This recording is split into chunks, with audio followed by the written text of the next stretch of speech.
Surprise journal, Surprise. surprise journal club. And as I mentioned, if you did not hear earlier, there was in the schedule no journal club listed for today. So I said to myself that we should have a journal club, and I volunteered. So here I am. And today we're going to be talking about one of the things that I think is relevant in our community, especially. So can you guys all see my screen? Yes. Okay, Yes. great. Today we're going to be talking about this sodium activated potassium channel, otherwise known as SLAC, and how it's modulated by hypercapnia and acidosis. And this is a paper that came out in 2008 and still relevant, still building off of this knowledge.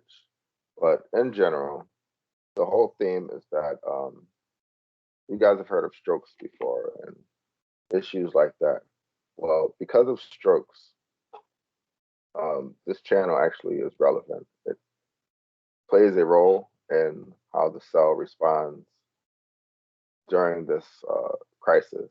So, as an outline, I'm going to talk a little bit about stroke and the pathophysiology of stroke, and also how SLAC, this channel, is related to strokes. And then I'm going to identify the research question that I had and the hypothesis that drove this research. I'm going to talk a little bit about the methods that I used to first express SLAC in an isolated environment, and then the methods that I use to record from Slack, because I'm going to record the electrical activity from this particular channel, and the solutions that I made. And then I'm going to look at the results and how this particular channel was characterized in response to different um, stressors that would be present during a stroke. And those would be changes in chloride and changes in sodium, also changes in pH, and also changes in CO2. And then at the end, we'll have a small discussion about what this actually means for the whole scheme of things. But just to start off, what does this mean? On this right side, I have a picture, and the picture is, let me see if I can get this pointer going. Arrow options, visible. Okay, this should be a visible arrow that you can see. This is showing what happens when you breathe. Air comes in. Well, oxygen in the air is what we use for this particular cellular metabolism. It goes into our blood and actually goes into our red blood cell. And the red blood cell does the job of carrying this oxygen around to the tissues where it's dropped off and used for metabolism, cellular respiration. And as a result of cellular respiration, you're making CO2. So CO2 goes from the cell back into the blood on that red blood cell and goes and gets carried to the lungs where it's exhaled. So you inhale oxygen and you blow off CO2, and that oxygen and CO2 is being used at the cellular level for the tissue to do whatever it needs to do. And we can talk about whatever tissue, epithelial tissue, connective tissue, nerve tissue, muscle tissue, whatever tissue it is, they need oxygen in order to do their functions. And so this is just showing you how when you breathe, the blood and the lungs coordinate to get that tissue that oxygen it needs. And it's also necessary to get rid of the CO2 that you're making as a result of the cellular respiration. This is a byproduct. And there's the picture again. And now we are looking at now the brain. So this tissue I'm focused on is in the brain. And you've heard of a blood clot before. A blood clot is actually when there's a collection of blood or protein or cellular tissue that gets clogged up in the blood vessel. And as a result, the tissue that's downstream, so if this blood is heading this way, well, there's a blockage. And you can't get that tissue the oxygen it needs to do what it does. And this is the brain. As a result, also, the CO2 that's made from metabolism, you can't get rid of it. And so now this tissue over here, if the blood is heading this way, is now becoming compromised. And you can see in this picture, there's a darker area right here compared to over here where there's a normal image. This darker image is a result of this blood clot damaging this tissue because it's not able to get what it needs. So how often does this happen? Should you be scared? Well, how old are you? That's not really a fair question. You should look at the data because it can scare you by just saying blanket statements. Well, back in 2013 to 2014, and you can look at the key on the right side here. This is the average age adjusted. And you can see where all of this stuff is happening. Very concentrated over here. There's a lot of strokes and death taking place in the South. I don't know, maybe it's because of this nice soul food. I don't know, but that whatever it is blocking up your blood vessels. And it's the second leading cause of death, according to this chart back in 2015, data from this 2015. And it's the leading cause of disability for adults. And it can be classified into two major categories, ischemic or hemorrhagic. And so 80% of the strokes are ischemic and due to the blockage of a blood vessel. And as a result, you have a decrease in the amount of blood being sent to a particular area of the body, in this particular case, the brain. And so traditionally, what do you see in ischemia? Well, you characterize it by a decrease in blood flow, which I just mentioned, and oxygen delivery, which I also mentioned, and a marked increase in CO2 and acidosis. And you know, that's my favorite topic, acidosis and how it affects the brain. And so that ischemia that I just described here, it causes disturbances in the ions that are inside of your body. There's a disturbance in the ionic homeostasis. For example, the sodium that you need is fluctuating. There's increased sodium inside of the cell, and there's really not supposed to be increased sodium. There's really a 15-to-1 ratio, and as a result of this disturbance, that ratio starts changing. And as a result, there's also increased cell excitability. So now your brain cells are overly excited, and the neuron is depolarized because of all of this sodium being imbalanced. And the brain doesn't know what to do with it. And as a result, now you start having issues with your brain. And you can see in the South, this is really an issue. So, what does Slack have to do with this? They did some research. We did some research, and we saw that there was a channel. It's a potassium channel. And potassium's role in this whole thing in the cell is it causes the cell to come back from an excited state. Because when potassium, which is higher inside of the cell, leaves the cell, it causes that excited cell, which is depolarized, positive charge leaving the cell, makes the cell more negative. And so the cell likes to be around negative 70. And potassium channels are very important in making the cell go back to negative 70. And if they don't do their job, the cell stays excited, and actually you end up having some type of death. And so this potassium channel has been shown to be inhibited during ischemia. We need this potassium channel to work, but during ischemia, when we need it, it's not working. But we have seen this other channel called this Slack channel. And the reason this potassium channel is not working is because when acidosis starts happening inside of the cell, it causes the proteins that cause potassium to move back and forth across the membrane to change shape, and then as a result, their function changes. But this particular channel, Slack, this is a sodium activated potassium channel, and it's found in the heart and also the brain. And it's important in how neurons work. That's what neuronal physiology means. Because of it being sensitive to sodium, it is a sequence like a calcium activated potassium channel. So there's other potassium channels that are activated by things. For example, voltage, this particular one I just described, calcium activated. And now this one that we're focusing on for the study, sodium activated. Why is that important? Because we described how there's an imbalance in sodium during ischemia. This imbalance in sodium is detected by this Slack channel. And as a result, the Slack channel opens and causes the cell that is excited with all of the sodium in it to go back down to a rest state. And it's important because the voltage range is different from the regular potassium channels. And I mentioned that it's activated by sodium, but it's also activated by calcium. I'm sorry, chloride. And when it opens, that potassium leaving the cell reduces the excitability or the membrane electricity or electrical activity of the cell, which basically protects the cell. This is like the last defense. You have hypoxia, the cell is going crazy. There's all this acid in the cell. There's all this sodium coming into the cell. The cell is becoming excited because of the sodium. We need to get the cell back to rest. And all the potassium channels, they're not working, but here's slack. It's like the superhero in this story.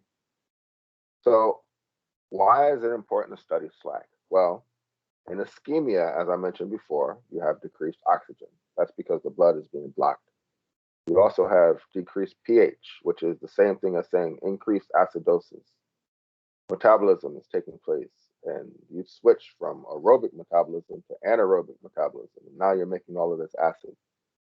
You've also decreased the amount of CO2 you can get rid of because this blood is being blocked. Sodium is building up, and potassium. All of this stuff is inhibiting the sodium potassium pump because you needed that energy from the oxygen. So everything is just going crazy in the cell. No wonder the cell just basically commits suicide, cellular suicide. Since this channel is part of a bigger potassium channel family that's not only activated by voltage, but also intercellular things, I wondered, was this channel activated by increased sodium? I mean, it would make sense that a sodium activated channel is going to be activated by increased sodium. And it would also make sense that now you have all of this acidosis inside of the cell. Maybe the channel is affected by acidosis, just like those other potassium channels. And even now, as I'm saying this, my mind is racing because maybe the change that maybe a normal cellular pH affects the structure of slack, and it's only under acidosis that this channel actually opens. I have to look that up to see if that's actually been looked at, but that's an interesting take on it. But in order to find a therapy for people that have strokes, we need to have a target. This sounds like a good target. It sounds like it's important in the cascade of stopping the cell from just dying, and maybe we can activate it somehow, or maybe we can like regulate it somehow to prevent people from even becoming overly excited and having some type of compromised brain function. So my hypothesis is during ischemia, which is when you have all of this stuff happening as a result of this blood clot, there's changes in what's going on inside of the cell. And those changes may affect slack. Very simple hypothesis. And so I had to make sure that the changes that I was talking about, these intracellular changes, these factors are reproducible and make sense in the whole scheme of things. How did I do this? Well, I have a picture of a frog. This is an African claw frog. I used to take care of these frogs, and I used to name them in the beginning because, like, I felt bad because I was working on animals. I didn't kill them. Some of them did die just naturally, but I didn't kill them. What I did was I took their eggs. This is a female. The females are huge compared to the male, and they like my dog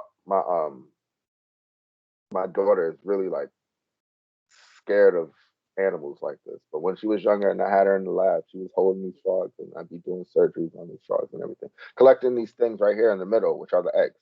And the eggs would be brown on one side, the vegetal side, and then light on another side, the animal side. And so here you see what happens. This is a xenopus. The frog's name is xenopus. And the egg is the oocyte. So I'm looking at the frog egg or the xenopus oocyte. And I'm taking cDNA of slack because we know the sequence of slack. And I'm taking that cDNA and I'm making cRNA and I'm injecting that cRNA into the egg. Now, why am I doing that? This egg is a very empty environment. So if I want to study a protein, it's the perfect environment to inject into the egg and have that protein be expressed on the membrane of the egg. And then I can study it in isolation. So I'm taking the DNA and I'm turning it into RNA and I'm injecting the RNA into the cell and I'm letting the machinery of the cell make the protein. And that protein goes to the membrane just like it would inside of a neuron. and I can record from it. This is like a tiny straw, an electrode. And as you get even closer to that cell, you're actually touching the cell, and you can isolate. See, this is the electrode touching the cell. I pulled the electrode from the membrane. The cell still looks like this, but on the tip of that membrane, I got a little, on the tip of this electrode, I got a tiny little bit of that membrane. So I pushed this electrode up to the cell,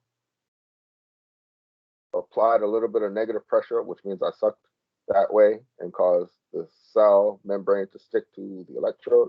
And I pulled this electrode away.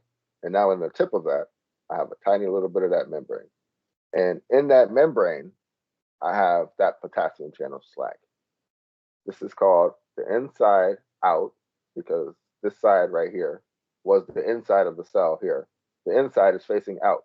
This is the inside out patch clamp technique.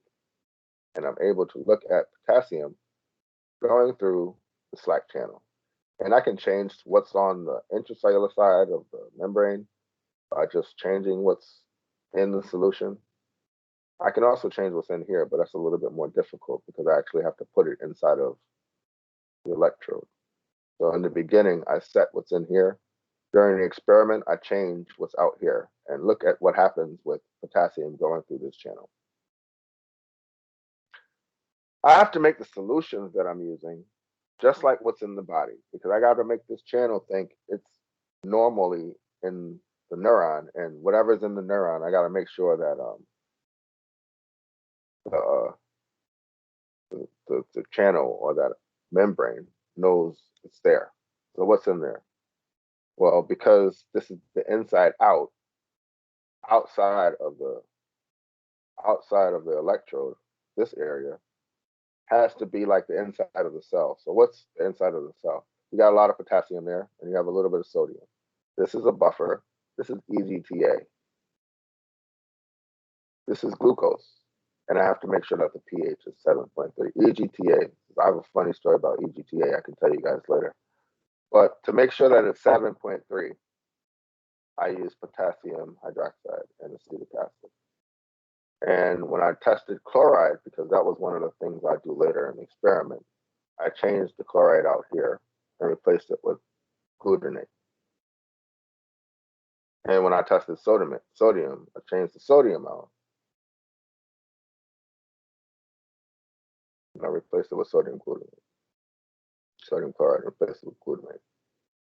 And when I tested the pH, I adjusted it to different pH levels just to see what would happen if the channel would be functioning. And hypercapnia, which is CO2, you usually have very low CO2 that you're breathing because we're breathing it out. But I increased it to 5, which is hypercapnia, and even 12, 2 hours before I actually did the experiment to see what would happen.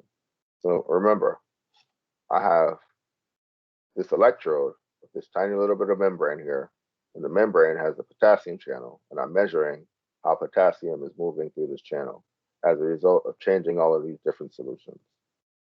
What are the results?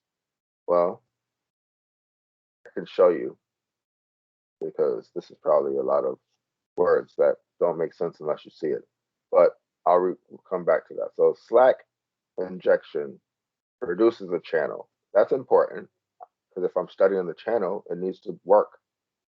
And so that channel produces outwardly rectifying current that isn't present when I do it in water, right? I have a water control, which is just a regular egg that I injected with water. And then I have another egg that I injected with this slack. And I see a current in the one that I injected with slack and no current in the one that I injected with water. So that's confident for me. The current that I saw was the same range as the predicted current in the literature, between 88 and 165 picosiemens. And it had the same opening probability. So I'm characterizing, based on the previous literature, what I'm seeing with my eggs. Am I really getting a slack current because I don't want to start collecting a whole bunch of data. And it's not even Slack. But it turns out when I compare it with ones I injected with water, there is a current. And the current that I see is in the range of Slack.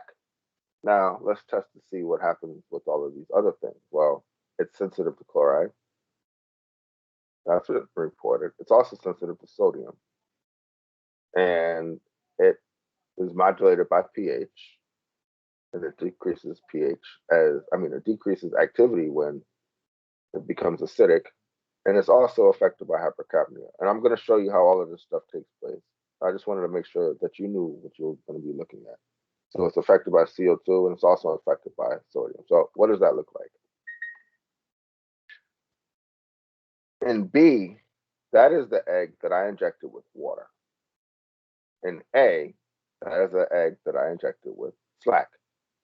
And I am recording from it using patch clamp technique. I have an amplifier that's magnified this current, and I'm able to see a current in the one that I injected with Slack and no current in the one that I injected with water.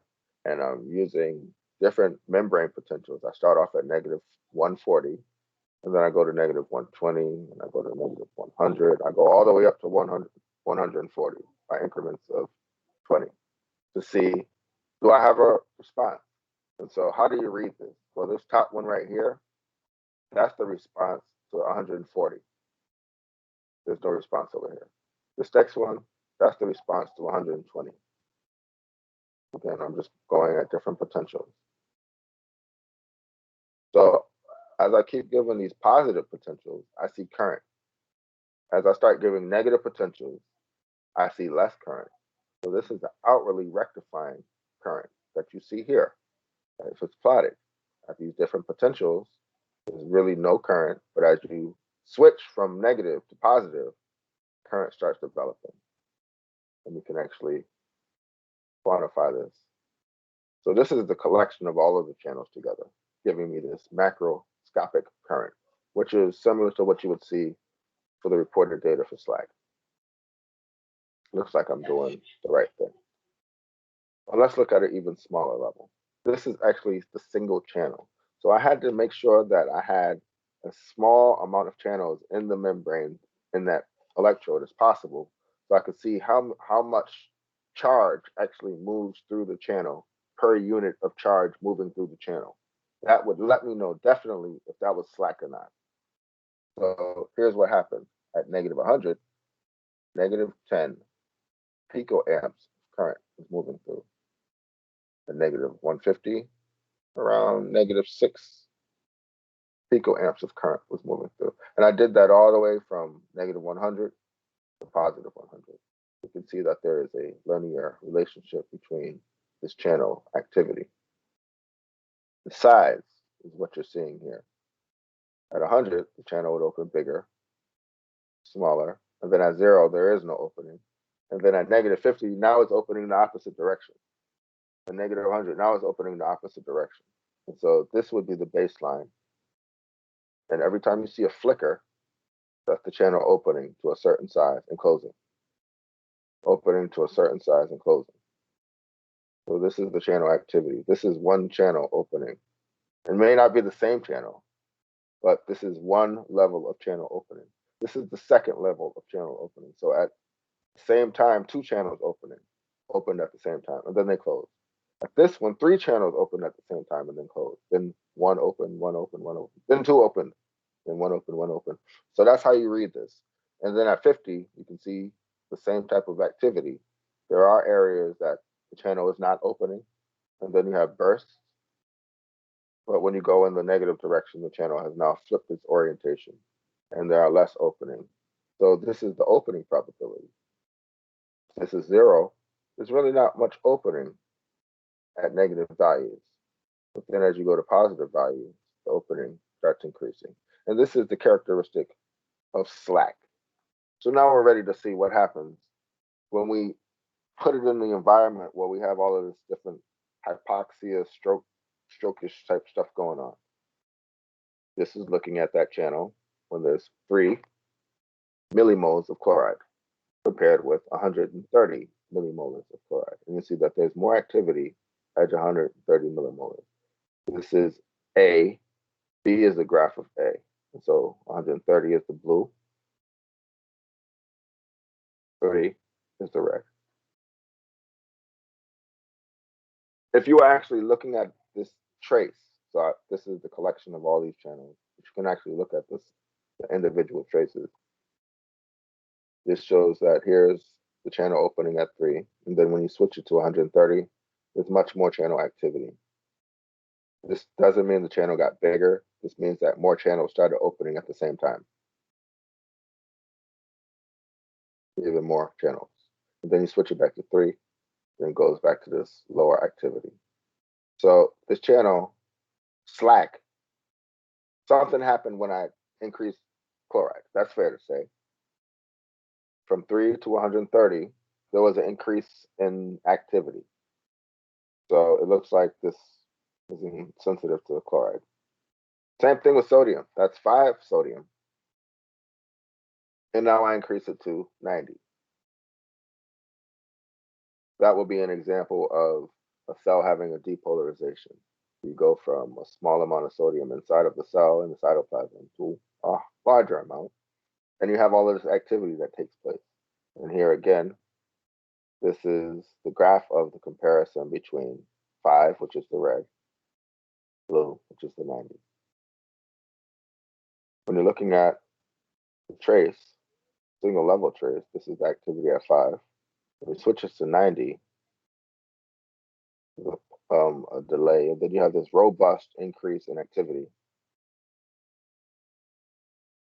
which when you take it away, it goes back down to 5. So there's some type of sensitivity to sodium. That's what we're saying here.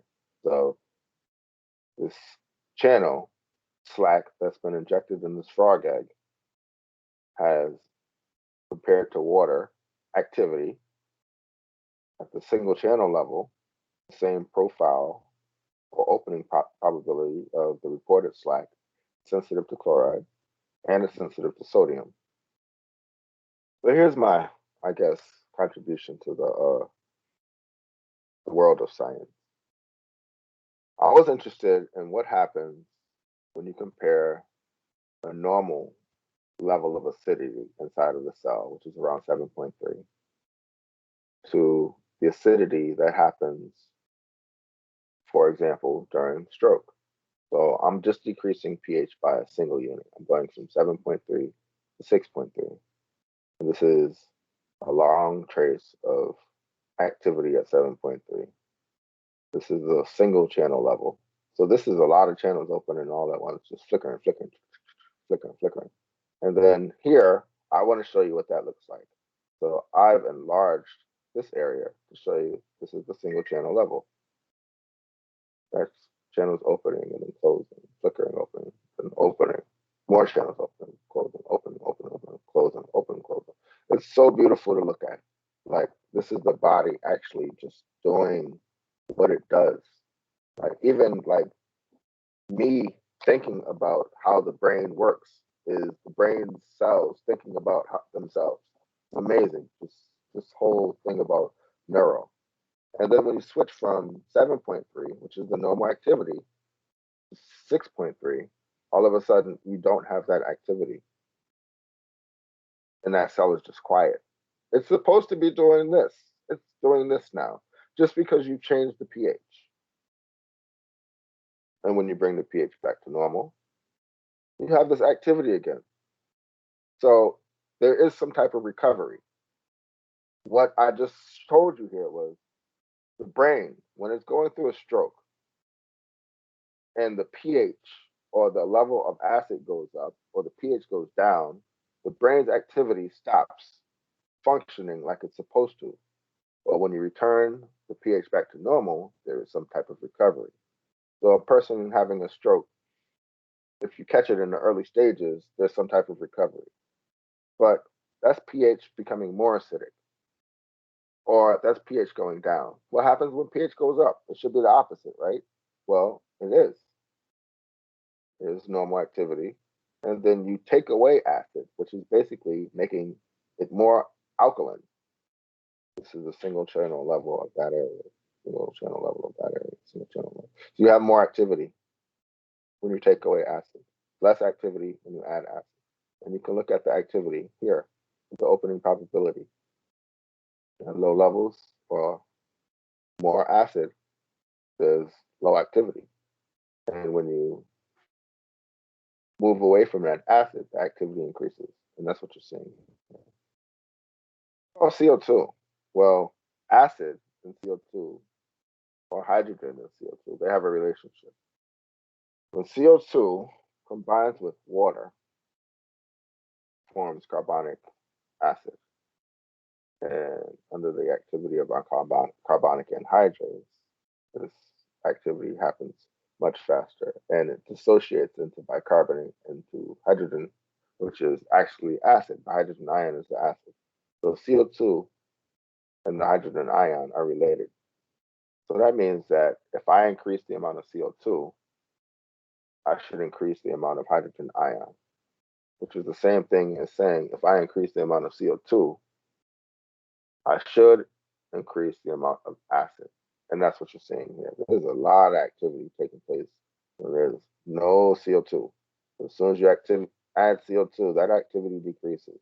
You see like the single channel activity. You take CO2 away, there's an increase again. And again, I've enlarged it so that you can see that this channel is decreasing its activity and then increasing its activity as a result of the changes in CO2 and even more CO2. This is so cool looking. The body does respond to things. And when you look at the amount of CO2, as the concentration of CO2 goes up, the open probability goes down. So increased acid or decreased pH inhibits this channel. That's what you're seeing here. Decreased pH inhibits this channel. Similarly,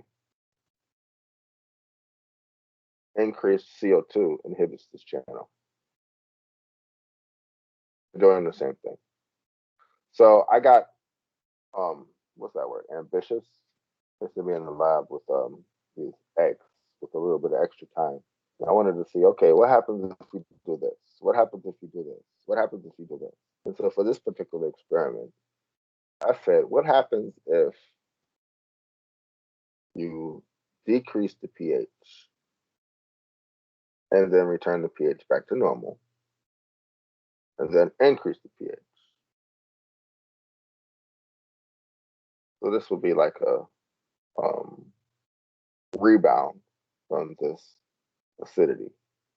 And as you can see, it's very clear to see that there's activity here that's decreased under acidosis that returns when you return it back to normal. That gets crazy when it goes to alkaline. So this channel is definitely affected by pH. At low pH, its activity decreases. At high pH, its activity is just really, really very, very active. And here is actually enlarged areas of the 7.3s right there. 6.3 is right there. 8.3 is right there. Just activity. And the opening probability again, as sodium goes up, there's an increase in opening probability. So sodium wins. This is the overall view of what's happening.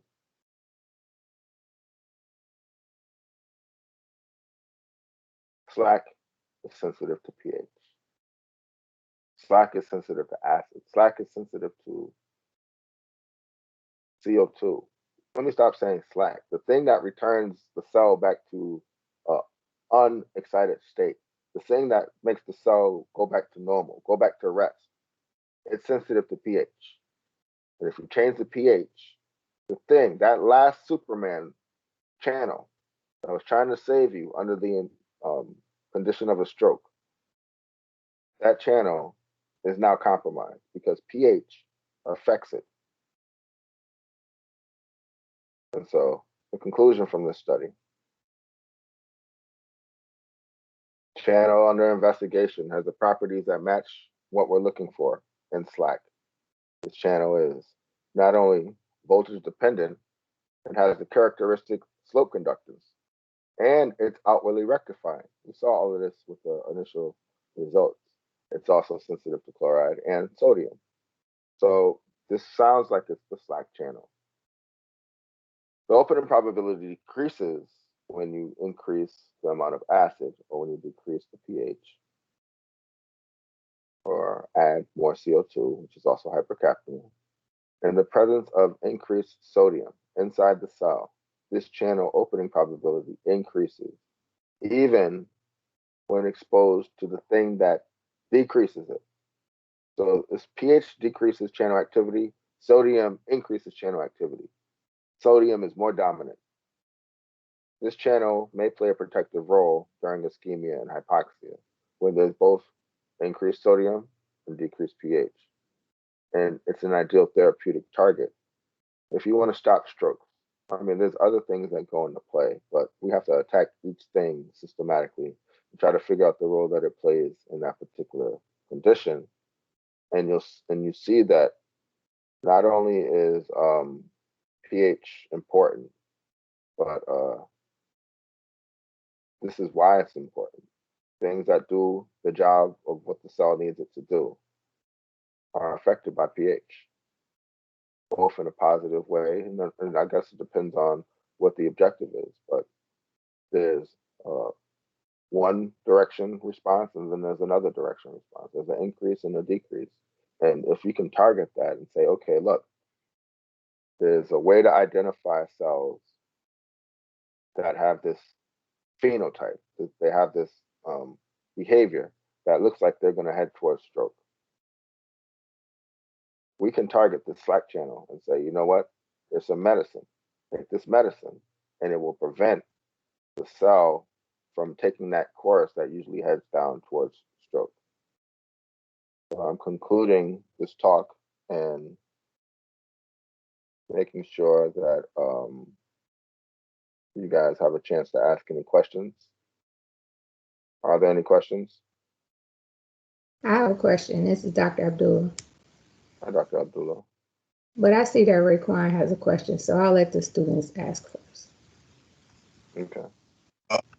From a simplistic point of view, it just goes into like a change in diet, because like from like the increase of like salt in your diet, that increase of salt, and then like maybe like your social activities, like smoking, for example, burning right. in your system. Yeah. Yes, it's related to that. Okay. That's definitely related to that. I want to make sure that you get your question answered. So it was more or less just like answer the question. Yeah, you did. Okay. So I'm playing with the gallery, trying to figure out.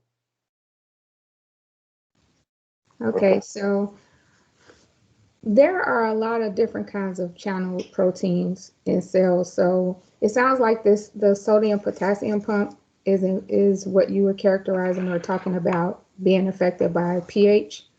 Yeah. As to whether or not it's opening or closing in the presence of certain chemicals like chlorine and sodium. So what role does potassium play in the opening and closing of the channel, and as it relates to the presence of extra hydrogen in terms of lowering the pH? All right. So if you can imagine that this channel is like the thing that would reduce the activity inside of the cell, and you have hold on a second, please.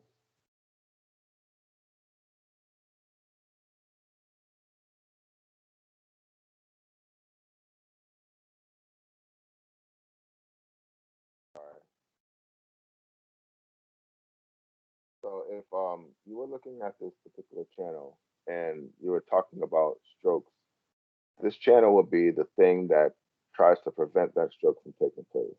And you have potassium leaving this channel that brings the cell back from an excited state. And so if you want to talk about the role that pH plays, you want this channel to work.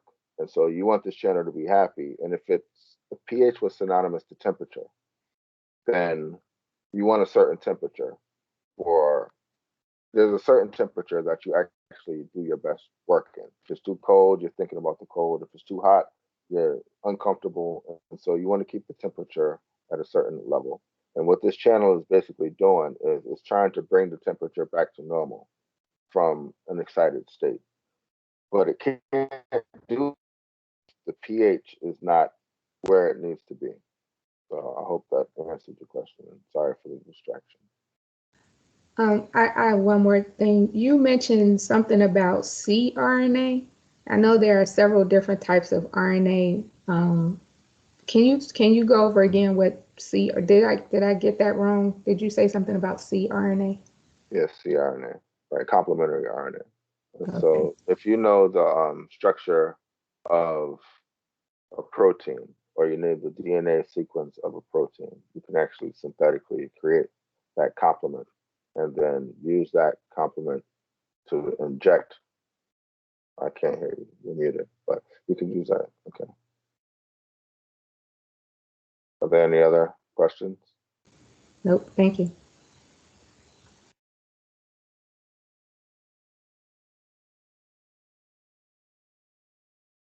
So I see Dr. Calitarian. Yeah, that was a great talk. That's very interesting, and it is quite a philosophical deal to think about brain cells thinking about brain cells. That was. So I had two questions. First is with one of those earlier graphs you're showing, whereas voltage and compared to, well, actually it was number of activities as a function of voltage. And one of them, it seemed like there was this between, I forget what the exact number. So the lower number was like 5 and the higher number was like 130, 140.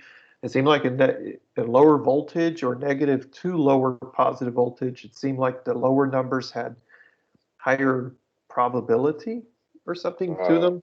I think you go that one, go 2, 4, one more. Yeah, that one. Go back one. That one, yeah. So 5 and 90, it seemed like at the voltage was higher in, I'm trying to, so it seemed like there was like a flip as you go just before 100 volts.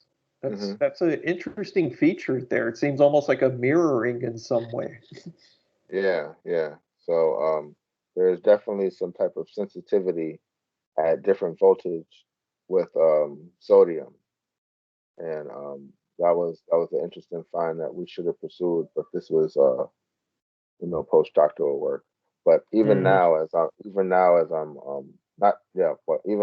looking at this, there are other interesting questions like at normal pH, what is the structure? So if we could actually turn VUU into a protein analysis lab, which it's starting to become, and we could actually look at the crystal structure of this protein, do some computer simulations, what's actually taking place, and some mathematical modeling.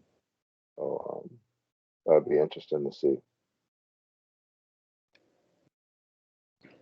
There's some, we can talk offline and maybe do some experimental imaging at some facility. So X-ray facility or light source maybe. Is that Dr. Ruffin, is that an expertise that you have, or you're saying maybe collaborate with someone? Oh, crystallizing in the protein? Oh no, that's not an expertise that I have. No, I thought you were talking about some kind of mathematical model or something. Oh, I have collaborators that we're currently working on a model, but I mean, not for this particular channel.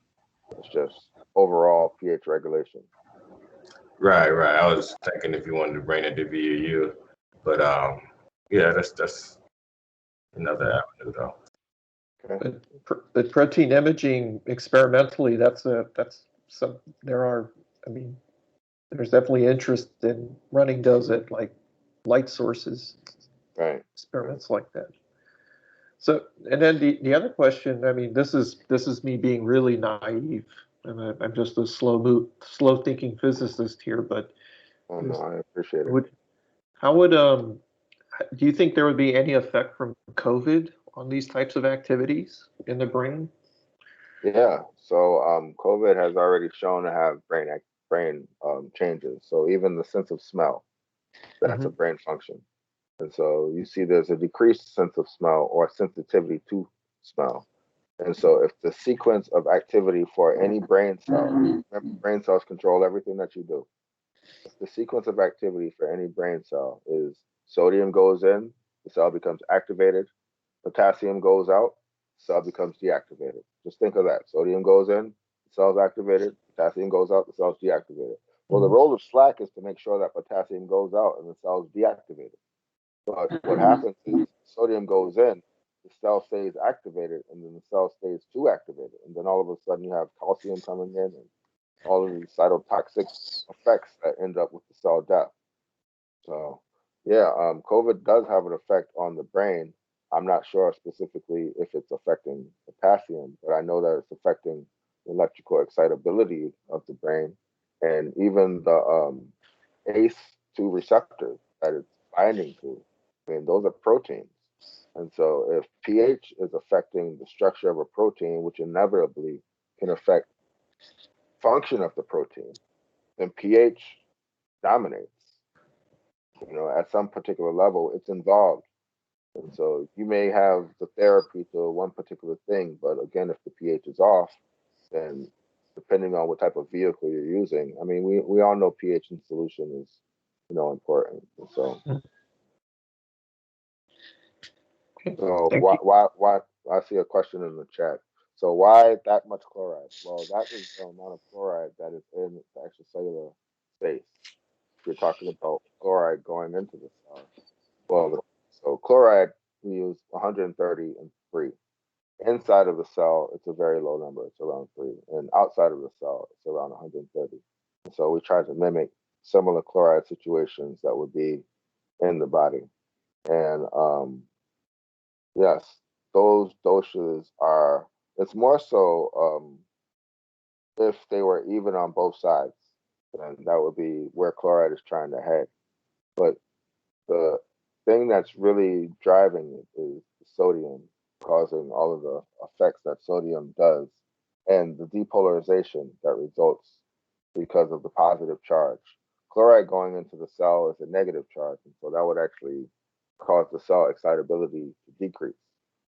But sodium going into the cell causes the cell to become more excited, and that excited state is what we really don't want for an extended period of time. So that's why Slack is necessary to just shut it all down. It's interesting that Slack is activated by sodium, the thing that stimulates the cell. So the thing that's a feedback type of thing. The thing that results in the activation of the cell is the thing that causes the deactivation. So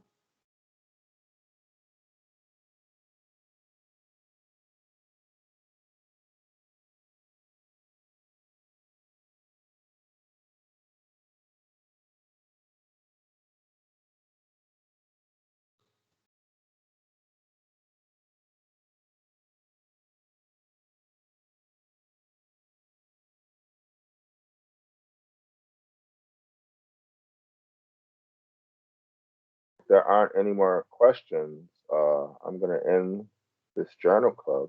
But I do encourage the students to reach out to the faculty researchers because we are eager to work with students and pass the torch, so to say, to the next bunch of researchers that can pursue these interests. There's so much out there to study, and the Journal Club is the perfect platform for you guys to figure out what you're interested in and actually work on public speaking and getting your talks together and everything like that.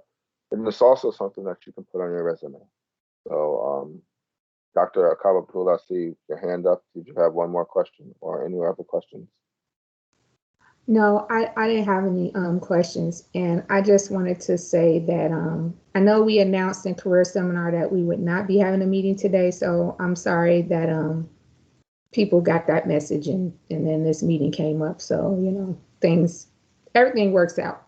So I'm glad we got some students to participate. Yeah, I appreciate your guys' support, and I just didn't want to have a non-journal club day when there's so many of us that could present. I mean, all of us are interested in science at some level. That's why we all came together. I mean, VU connects, unites, and stuff. So we just can't let any days slip by where we do not shine. So I hope that I did a good job at the spur of the moment and asking that you guys become more involved. All right. So I'm going to stop the recording. And if anybody is interested, please see me offline. Good job. Thank Good you. job. Yeah. All right, guys. Thank you very much. That was a great talk. Thank you. Thank you.